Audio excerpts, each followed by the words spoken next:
This region, called the Clarion-Clipperton Zone, CCZ, is located between Hawaii and Mexico. Most of it is a very deep region beneath the sea, known as the abyssal plain.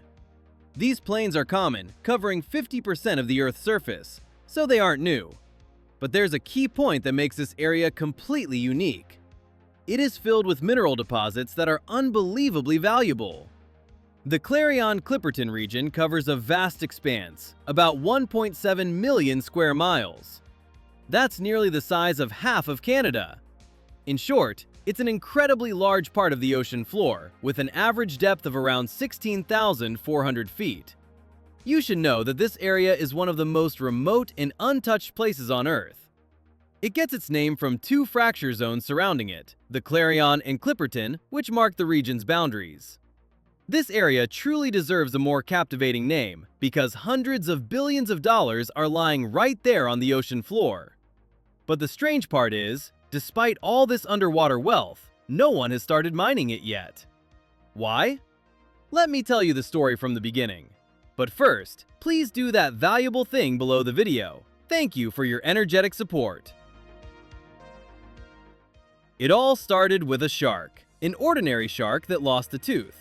The tooth sank thousands of feet to settle on the Pacific Ocean floor and remained there for thousands of years, while minerals present in the water slowly coated it with metallic layers. Most of these metals include cobalt, copper, iron, and manganese, plus some lithium and rare earth elements like yttrium. This metal accumulation was incredibly slow, only a few hundredths of an inch over 1,000,000 years. Gradually, these metals gathered to form a clump the size of a potato. These underwater potatoes are called polymetallic nodules, or multi-metal nodules. Today, billions of tons of these nodules cover vast parts of the ocean floor. Every single one of these nodules is among the most vital industrial commodities of our age.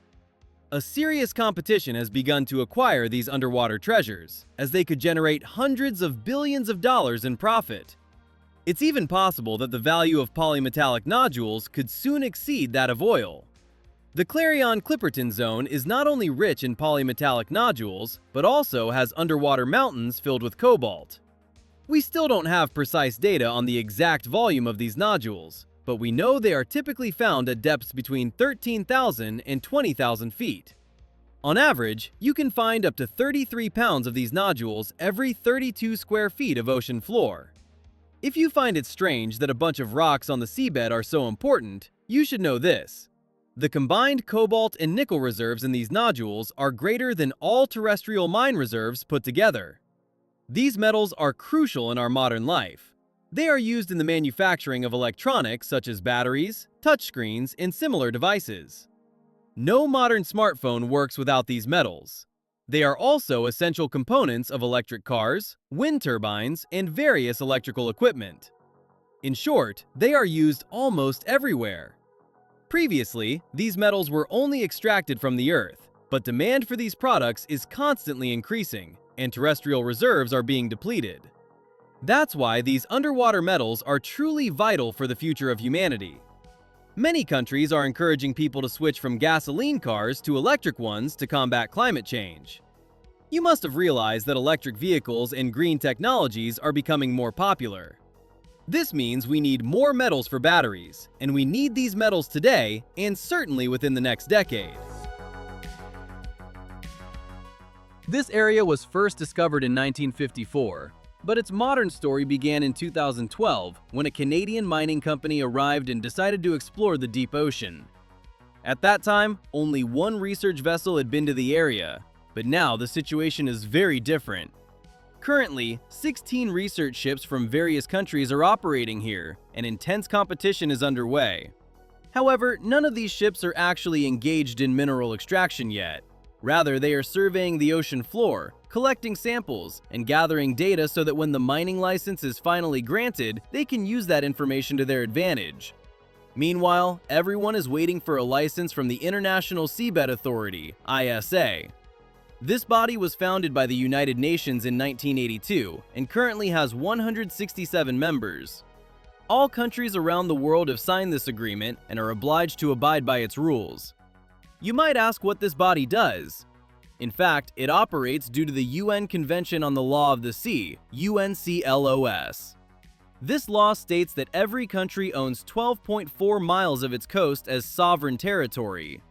Beyond this 12.4 miles, there is another area called the Exclusive Economic Zone, EEZ, which extends up to 230 miles from the country's coast. Within this zone, countries can exploit their underwater resources or conduct fishing. But anything beyond this limit belongs to no one and is called the high seas, or international waters. These areas constitute about 40% of the Earth's surface and 64% of the ocean's surface. Since 1994, the ISA has approved over 30 contracts for the exploration of mineral resources in the oceans, most of which concern the Clarion-Clipperton Zone. These contracts are valid for 15 years and only allow companies to research, not mine.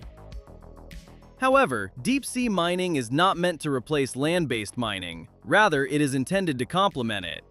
While no official mining permit has been issued yet, companies are rapidly preparing advanced equipment for this task. This equipment includes remote-controlled machines that can collect minerals from the ocean floor. These materials are then sent to the surface via vertical pipes to be cleaned and processed on surface vessels. This not only facilitates deep-sea extraction, but also increases the speed and precision of the process. Ultimately, the deep-sea mining industry has turned into a global race, and everyone is awaiting its true start. The question remains whether or not these new technologies can preserve the environment. So now, if we have the technology to extract these valuable metals, why isn't anyone starting the work? The issue is that there are currently no official regulations for this activity, and until laws are in place, no one can proceed. Currently, everyone must adhere to a 2-year rule. This rule states that any ISA member nation wishing to begin extraction can submit a request, compelling the necessary regulations to be drafted and adopted within 2 years. This rule was first invoked in mid-2020. The initial deadline was mid-2023, but because more time was needed to finalize the regulations, this deadline was extended to mid-2025. You should know that until these rules are ready, mineral extraction in this zone is prohibited. It's like finding a treasure inside a cave, but being told that if you touch the treasure, the cave will collapse on you. Now, why do they think that? Look, many scientists are opposed to deep-sea mining. They believe this activity will lead to the destruction of life and habitats on the ocean floor. Why? Because they observed really bad results in a series of tests in the Eastern Pacific. The point is that at that great depth, around 16,400 feet, these nodules, which look like potatoes on the ocean floor, are the only solid substrate available. For this reason, these nodules have become a base and anchor for large organisms and a safe haven for small marine creatures. It's interesting to know that nearly half of the large organisms depend on these nodules. Some species may even be endemic to this region. For example, the ghost octopus, discovered in 2016, lays its eggs on the solid substrate to keep them safe from predators. This is why marine biologists emphasize that we must be very careful and impose strict limitations on extraction. At one time, they thought this area was lifeless, but research has shown that an amazing biodiversity might be hidden here. It's interesting to know that 88% to 92% of the species in this area remain unknown. If extraction starts too soon, we may never get the chance to identify them. You should know that deep-sea organisms have previously aided in the discovery of new treatments for cancer and Alzheimer's disease. Therefore, it is highly probable that the unknown organisms in this region also hold pharmaceutical potential and could perhaps treat incurable diseases. This is not something that can be easily overlooked. It's interesting to know that many of these ocean floor organisms have incredible lifespans. For instance, some corals can live for over 4,000 years, and sea sponges can live up to 10,000 years.